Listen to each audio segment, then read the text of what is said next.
نورة أو الدقاقة نورة كي تيسميوها في بلادها. الدقاقة نورة هي فنانة كويتية تعرفات بأدائها لواحد اللون شعبي واللي خلاها تكتسب واحد الشهرة كبيرة. ولكن خلال مسيرتها الفنية نورة حصلت لها واحد الواقعة أغرب من الخيال واللي غيرت حياتها للأبد. قبل ما نتعرفوا على تفاصيل هاد القصة خليكم معنا وما تنسوش ديروا اشتراك وتفعلوا الجرس باش يوصلكم كل جديد على قناتنا.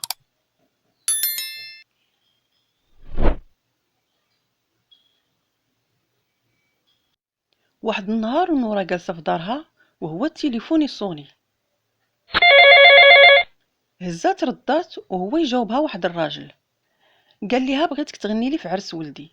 نورة قبلات واتفقت معاه على المبلغ اللي كتاخد في بحال هاد المناسبات، وبصراحة الراجل ما ناقشهاش في المبلغ وكان كريم بزاف معاها.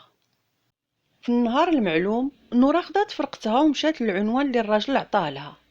العنوان ديال الدار لقاوه بصعوبة لأن الدار كانت جاية مطرفة وبعيدة شوية على الديور الآخرين وما لصق فيها حتى شي دار أخرى، ولكن في الآخر تمكنوا من أنهم يلقاوها.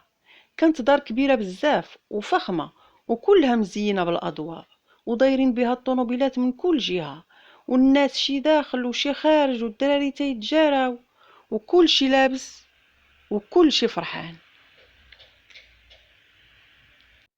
مشاو حتى لباب الدار ووقفوا، وهي واحد المرة كانت واقفة لداخل شافتهم وهي تخرج لعندهم كتجري، رحبت بيهم ودخلتهم لوسط الدار وجلساتهم وطلبت منهم يرتاحوا على ما بداو. داكشي اللي دارت نورة وفرقتها، دوزوا واحد شوية وهما ياخدوا الآلات الموسيقية ديالهم وبداو الغنى، أغنية من بعد أغنية، أغنية من بعد أغنية. وهما كيغنيو نورة لاحظت ان هاد العرس ماشي بحال الاعراس الاخرين فاش فايت لها خدمات.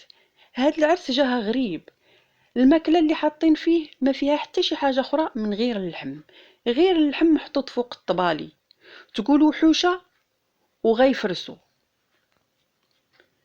المهم من بعد هما كملوا خدمتهم عادي شويه شويه وهما يوقفوا يرتاحوا. نورة قالت لوحدها معاها في الفرقة الدنيا هنا عامرة وانا راني تخنقت، هاني غادي نطلع للفوق نشم شوية ديال الهواء ونسل. وداكشي اللي دارت، شدات الدروج وطلعات. هي حطات رجليها في ليطاج الفوقاني وهي تصدم من داكشي اللي شافت. لقات داك الطابق كله رايب والحيوطه ديالو كحل والبيبان مهرسين وخشبهم مسوس، يعني لقات ايطاج مخرب تقول بحال الا ما عمرو تسكن وما عنده حتى شي علاقه بالسفلي اللي كانوا جالسين فيه. نورا هبطات تجري مخلوعه من داكشي اللي شافت وما لقات ما دير، وقالت في نفسها نكملوا خدمتنا ونمشيو من هاد الدار الغريبه. وداكشي اللي طرا، بدات الفرقه كتغني عادي شويه وهما كلشي ينوض يشطح، كي الصغير كي الكبير، وبداو كينقزوا حتى الجليل ديال حوايجهم بداو كيتهزوا ورجليهم بانوا.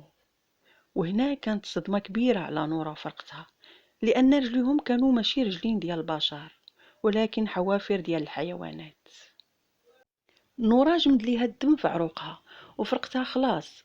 ديك الساعة عرفوا انهم خدامين في عرس ماشي ديال ناس عاديين ولكن راهما خدامين في عرس الجين.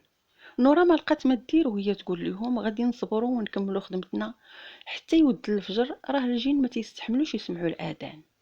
لكن وحده من الفرقه ما استحملاتش وسخفات وطاحت. منين طاحت شافتها المراه اللي استقبلتهم وهي تجي تجري لعندهم وسولاتهم مالها، وهي تقول لها نورا والو، غير عيات حيت حنا مؤخرا خدمنا بزاف وهذا غير العيال اللي دار لها هادشي. المراه مشات وهما كملوا خدمتهم حتى ود الفجر. هو المدن قال الله اكبر وهو الطفى والدار خوات وما بقى فيها حتى واحد، تقول كانوا تيكذبوا والدار ولات مظلامه وشي ما شايفشي. ديك الساعه نورا وفرقتها خرجوا كيجريو وبقاو غاديين حتى لقاو واحد الراجل صلى الفجر وراجع من الجامع. فاش شافهم جايين من داك الاتجاه ديال ديك الدار تعجب وقال لهم منين جايين وشنو كنتو تديروا في ديك الناحيه في هاد الساعه. قالت ليه نورا راه حنا كنا خدامين في واحد العرس في ديك الدار ودارت باش توريه الدار وهي تلقاها خربه مظلمه. وهو الراجل يقول ليها ولكن ديك الدار راها مهجوره سنين هادي وتيقولوا انها مسكونه بالجن وحتى شي حد ما كيقدر حتى يدوز من حداها. من ديك الساعة نورا تقلبت حياتها رأس على عقب، واعتزلت الفن وما بقاتش تتغني في الأعراس، وكان آخر عرس غنات فيه هو عرس الجن. نتمنى قصتنا ديال اليوم تكون عجباتكم. ما تنساوش ترسلوا لينا تعليقاتكم وتقولوا لينا واش هاد القصة من وجهة نظركم حصلت بالفعل أو هي فقط من نسج خيال نورا بطلة القصة.